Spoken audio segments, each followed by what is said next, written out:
Hey guys, I hope you enjoyed the last video. So this one is just showing you those exercises written now. So you'll notice I ride these in half seat, especially with horses that might be a little bit more forward or green to them. So that way I'm not accidentally slamming on their back or pulling on their mouth, which is right there is not a good example because of course she tripped over them. But most trot poles, canter poles, cavaliers, I usually try to ride in half seat just so I'm out of their way. And to know that you have set up your canter poles correctly for the horse that you are riding, there should be 2 trot steps in between the canter poles. So Corona, this is her second ride back this season. She's my 2.9 jumper, my 2019 makeover, thoroughbred makeover horse. And so she is pretty excited to be back into work and just recently has started to have a brain again under saddle. So this is all very basic exercises for her and stuff that she's done before, but of course she decides to poop while trotting up to the trot poles.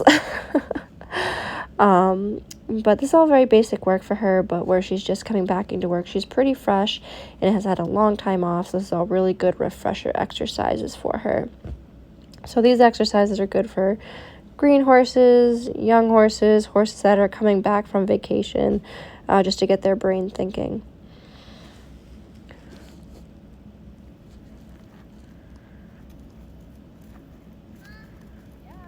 She's grayed out so much, though. She used to be so dark. Her whole head and neck are very white. She used to be very dark. That's the only thing I can't stand about my dapple grays. I wish they'd keep the black points. You'll notice as Corona starts to settle through this video that I start posting over the canter holes as well when we trot over them. If I know the horse is going to be steady over trot and canter poles, I will post. So this was just to get her thinking about the canter poles and thinking about her feet before we started picking up the canter over them. Especially with this being only her second real riding session, especially cantering this season.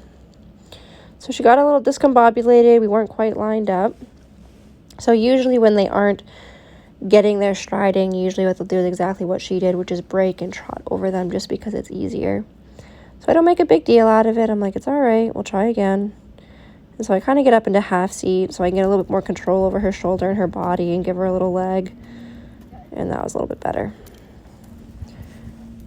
So here it is in slow motion, what it should look like if they go over them properly. Each footfall should land in between the jumps, like in between the poles, I mean.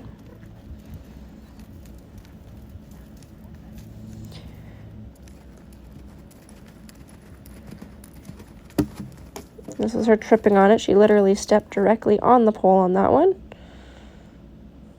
We'll give it another try. And that was better. So again, you'll notice I get up in half seat, especially when they might be tripping over them or not quite getting their striding. It's just easier for me to stay with them and be easier on their back.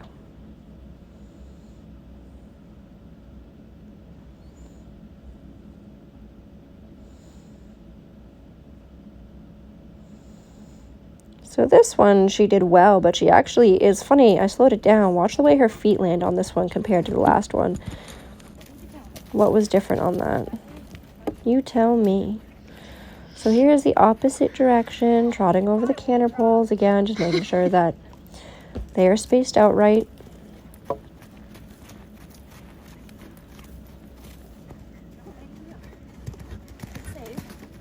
Good girl. So here you go again, and what it should look like.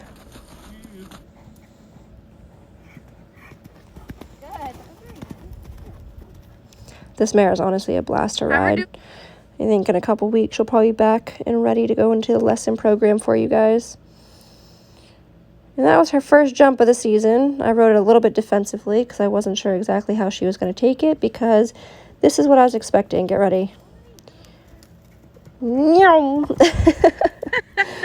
She got a little excited. She's excited. She gets a little too excited about her job sometimes. She's like, I'm thinking about bucking. So we get reorganized and go again. And again, when you're doing such a small cross rail, you don't have to go really in a 2-point. It's more of like a half seat, just getting up off their back. Nothing dramatic. It's not a 3-foot jump. You just want to stay in the middle of your saddle and ride quietly and have light hands.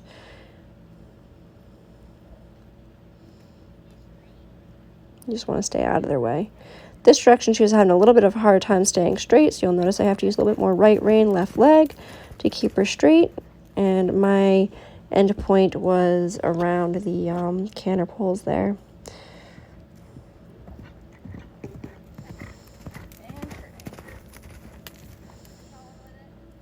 Straightness is super important when it comes to jumping, especially for combinations. I got a little left behind on that one. She launched quite a few before we actually got some decent ones.